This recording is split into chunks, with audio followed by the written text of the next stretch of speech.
Akkamittiin dalaydee jirti bakka biratti dhala irratti dalaydee jirti. Dhala irratti dalaydee jirti furmaata irratti. Deebii ammaas baara irrattis dalaydee jirti. Namni nu hafeenyu ballo irratti dalaysiisuu qaba. Ballo irratti dalaysiisuu qaba. Ol baaneeti ol beeti viidiyoo mara akkana qabnee akkasi qabnee nama kana hunda jeeti dubbata. Tartiibaan qabnee dhabamsiifnee wamatanaa jaami nuti isuma kanaawu laaffifnee dhamaamnee balluma kanaawu galchina. Akkasitti harka isin kannisiifne harka isin kannisiisuun keenya hin oolamu. Nuti gartee nu qabdanii ammumaan tana dura amma booda isin qabnaa jettanii sammuu ta'e isin keessatti itti yaaddanii ifi hin cinqinaa. Nuti ifi hin cinqinaa wallaahi isin hin jaalne. Amma booda duraan isin yeroo jalqabaan Najjaash qofaa jettanii wal laatan yoo nuti gaamma Khadiir isin harka jiru san hunda isin harkaa hin baasin Khadiiris isin hin baasin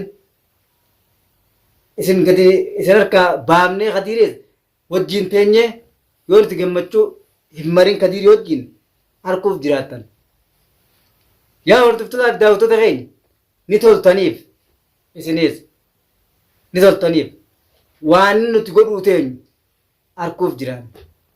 Amma hin dubbadhu guyyaa sanii ni dhiichisan jettee fatiyaa dhiichisaan teenya guyyaa amma baar qabne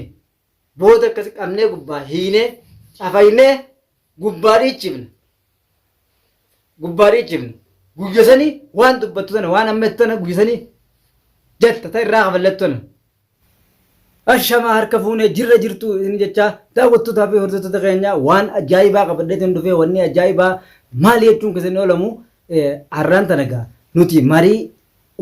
waan goonu san asirrattis hin dubbannu marii teenya mariidhaaf jecha nuti gartee mana bakka biratti teenyee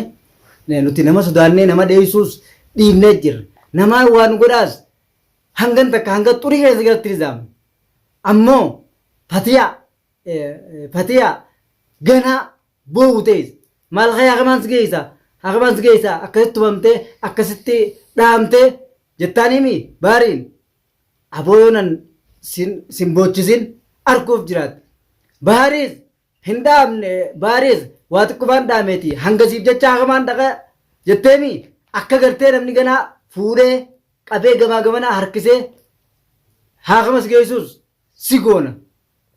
Si godhuuf teenya ammoo yoo nuti si ukkaamsine warra akka keetii kana magaalaa tana keessaa nama meeqa ukkaamsine dhalaa fi dhiira hunda warra hafee hunda waliin guurreeti ukkaamsuu teenya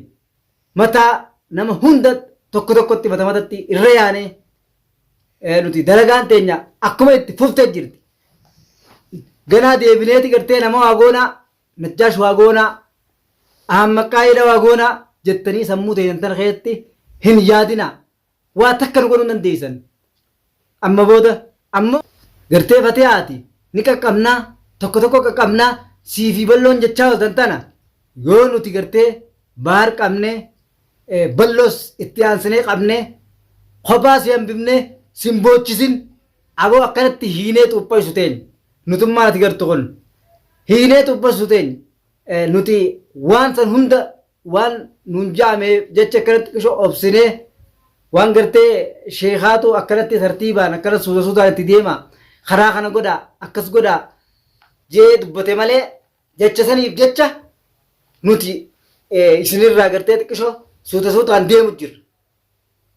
Yoo nuti gartee yeroo waa xiqqoo keessatti gartee simbochifnee imimmaan simbuusisin sababii baaritti baar sibiraa fuunee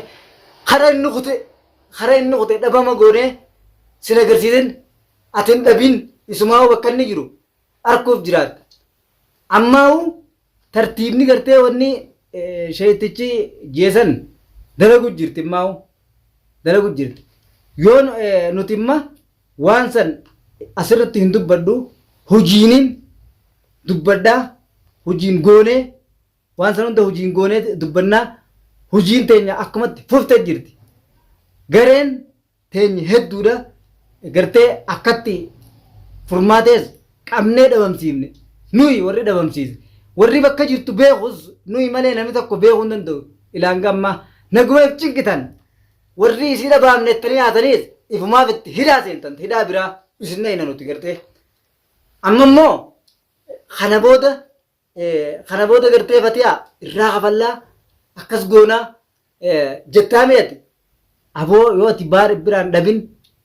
baaruma kanaa si jalaa dhabaman godhin siis wallaalchifne akka sheetichi jedhanitti ati yeroo muraasa nuuf obsi akkas godhu teenyu nutu ni beeyna nuti akka nuun jaame waan nuun jaame san nuti tartiibaan godhu jirra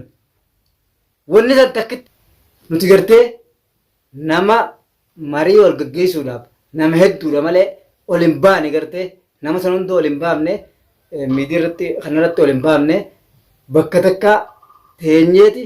nutummaan marii san arraab isinummaan marii sana gaggeessaa nuti isin duuba jirra nuunis janiiti akkasitti ol baane nuti lamaan qoftiin marii saniif akka bakka san dhayinetti bakkuma jiru saniif yaada keenya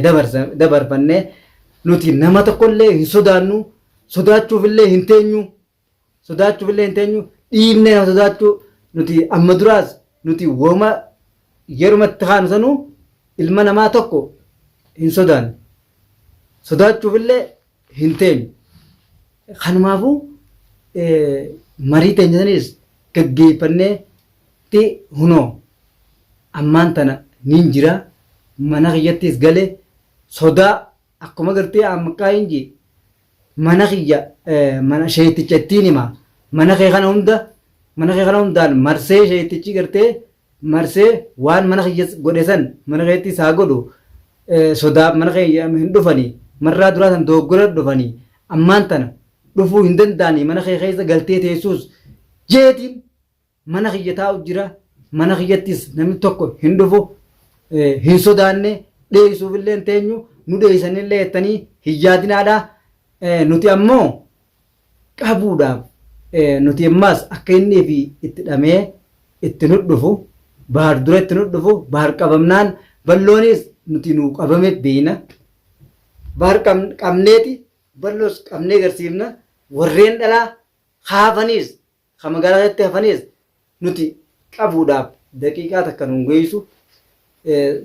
geessu kanamma tartiiba goonee jirra akka hundatti karaa kamiin qabaman karaa kamiin deemamti jenne isin arguuf jiraatta fatiyaa balloo isin qaqqabne jettaniiti yaadu jirtan wallaahi yaadni isin yaaddan san bakka yoo isin gee arguuf jiraattanii wooma lama yoo isin dalagaa namaa tana keessaa hin baane ummanni dalagaaf qaban warra dalagaa qabuut jira sheetichi baan keessaa tun dalagaa isaati dalagaa isaa seentan dalagaa isaa tana keessaa dhaabbachuu baannaan isin dhaabneeti isin garsiifne tokkotti isin tupha isinee mana keenya baanee isin sodaachuu bakka jijjiirrachuu dhiisi amma ganaa ijaa takka buruja tokko nutti hin qabdan naannoo nuti dhufnu nuti deemnu nuti irra babbaanu irra gallu dhiisi mana keessan bira yoo dhufne amma mana baarii fi balloo bira yoo dhufne ija tanattuu nu agartan maaliif jennu agarre wanni sheetichi jeesan guututti tartiiba galtee jirti godhamtee jirti nuti faanaas nu garsiise akkaataas nu garsiise kanaafuu hordoftoota daawwattoota kiyya wallaalla viidiyoo itti aantuun najjaash maaliin nu dhufaa akkasitti agartanii gammachuu dhiichisaa miti ganaadha dhalaa san hundi intalti dhalaa san hundi as baatee ililchinee dhiichifnee waan san ta'uu isin garsiifne.